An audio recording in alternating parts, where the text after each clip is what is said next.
Everybody, welcome back. In today's video, we're going to be reviewing the 2025 Toyota Corolla LE base model.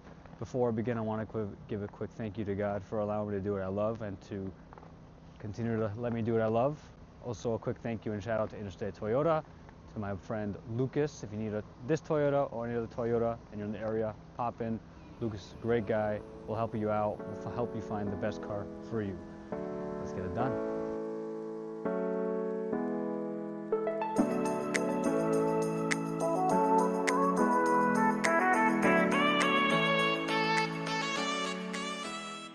Under the hood of this Corolla LE, which starts at $24,000, you have a 2-liter 4-cylinder, 169 horsepower engine paired with a CVT front-wheel drive on this trim.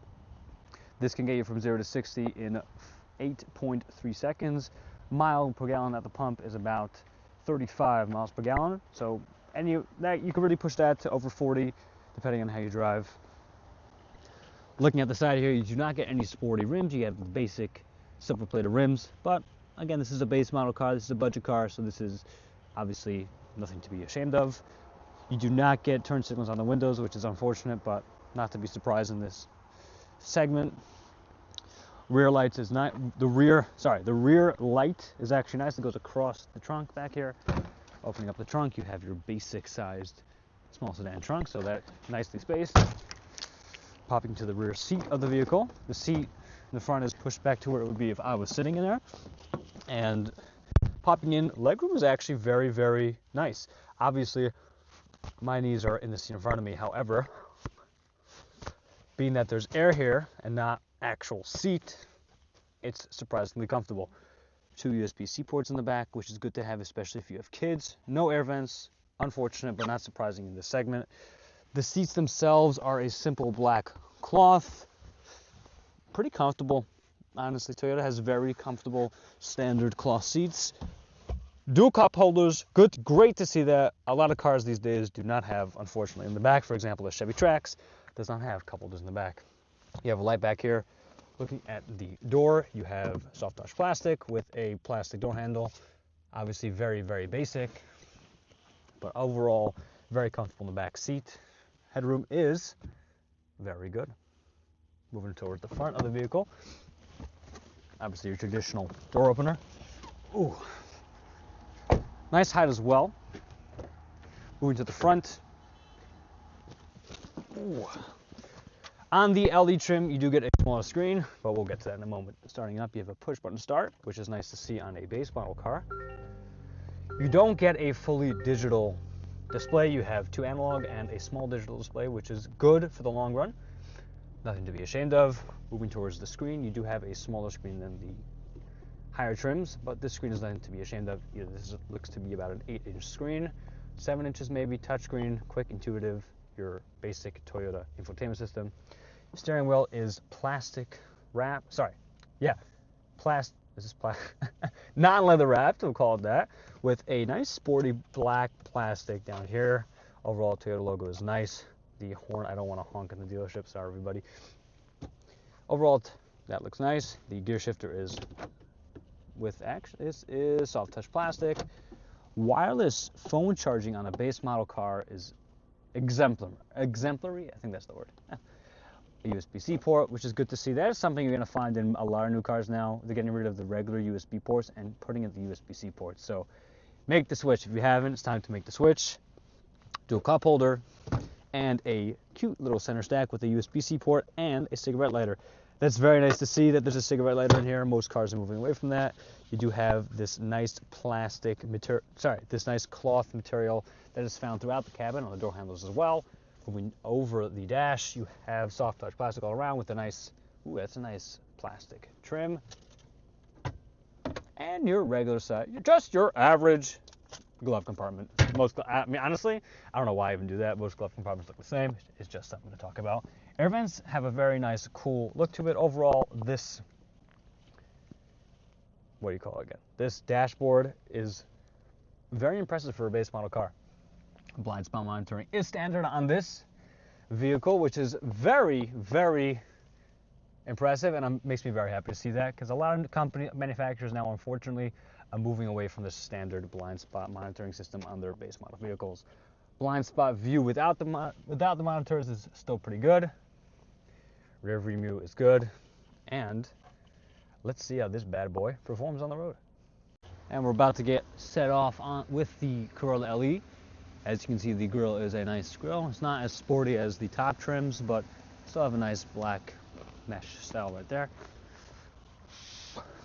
Stepping in, here we go. Oh, we're back. Steering wheel again is a plastic wrapped, non-leather wrapped steering wheel with a plastic wrapped gear shifter, USB ports, wireless charging, and there are no heated seats, as you all know already. Mirrors are good, everything looks good. Let's set off. Now this is the same powertrain as the higher trims. This is a 2-liter 4-cylinder 169 horsepower engine paired with a CVT that is standard across all of the Corolla models, unless you get the hybrid, but that is for a different review. This is a smaller screen than the higher trims, as previously mentioned, so hopefully it doesn't block my view. And so far, it's definitely much easier to look over the front because it's not protruding into my line of sight. Steering is loose as higher trims, and it's so far I feel like I'm in one of the higher trims. The seat comfort is phenomenal, as has been in all these standard Toyota models with their amazing cloth seats. See, engine noise is loud, not as droning as I would have thought, so it's not terrible. Response time on the pedal is good.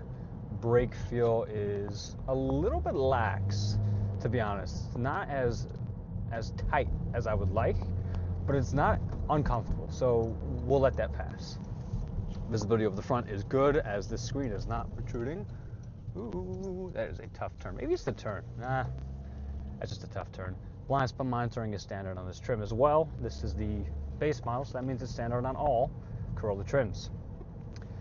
Now, as you know from previous reviews, well, maybe not, I don't think I've ever reviewed a Corolla LE before, but the Corolla LE is in a very interesting segment. This is a segment, not even the subcompact sedan, I'm going to call it the small sedan segment, that's what I like to call it. This competes with the Nissan Sentra, the Kia K4, the Hyundai Elantra, the Honda Civic. This is a very interesting segment, being that these cars, they're basically all one and the same. It's very difficult for either one of the competitors to go ahead and whip out something, build something that's so creative and so different than the rest that it will separate it from the rest. And with that being said, that means that each respective manufacturer has to go ahead and do the best they can with what they're given, and that means deliver a drive that is comfortable, that is something that you want to go back to, because you can't really get too sporty with it. Obviously you have the Civic Hybrid, but that's a little more of an expensive price point. But something that when you get out of the car, you feel like you could get back in. And driving the Corolla, this is the second Corolla that I've tested, driving the Corolla, every time I'm just astounded by the fact that I really just want to get back. I want to just get back. The steering wheel has grooves in it, which is very nice. I feel extremely comfortable with this steering wheel, and looking around the cabin, it's nice. You don't need, the beauty of the Corolla is that it exceeds expectations so well with such a simple performance. You don't need much, and the Corolla doesn't give you much, but what it does give is excellence. It's excellent. It really is. It's super smooth. The suspension feels good. I just went over a bump there, which I was a little bit nervous about, not gonna lie, and it feels good. The seat comfort is amazing, really, and the way that the center stack is set up with the armrest, it's super comfortable. I don't feel so low on the road. I feel pretty high. I'm confident. This gives me good gas mileage at the pump, mid 30 mpg.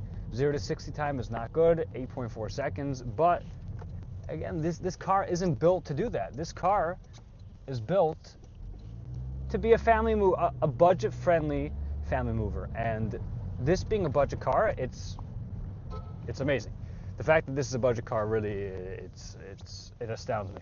This car delivers better than other cars that have a price tag of over $40,000. Really, it's responsive, it's smooth, it's comfortable, it's beautiful, it's very pleasant to look at. I'm having a very pleasant experience right now. Sir, I'm straight up. I mean, you probably can't see the look on my face, but I've never driven a Corolla before. I drive a Nissan Sentra. I've never driven a Corolla before, but I am so happy I got to do this because, as with any review I do, I'm very happy to do because I absolutely love cars. But I never knew that the Corolla gives you this kind of excellent. It's excellent. This car is an excellent vehicle. It has good space in the back. Well, not good legroom wise, it's not great, but it's not great seat comfort in the back, great seat comfort in the front. Beautiful technology, very good standard safety features, good feeling plastics, doesn't feel junky at all. Really, it feels solid, and that's very hard to find in today's cars. Plastic that feels solid and not junky. This has a very solid feel to it. Materials in the front, they just feel good.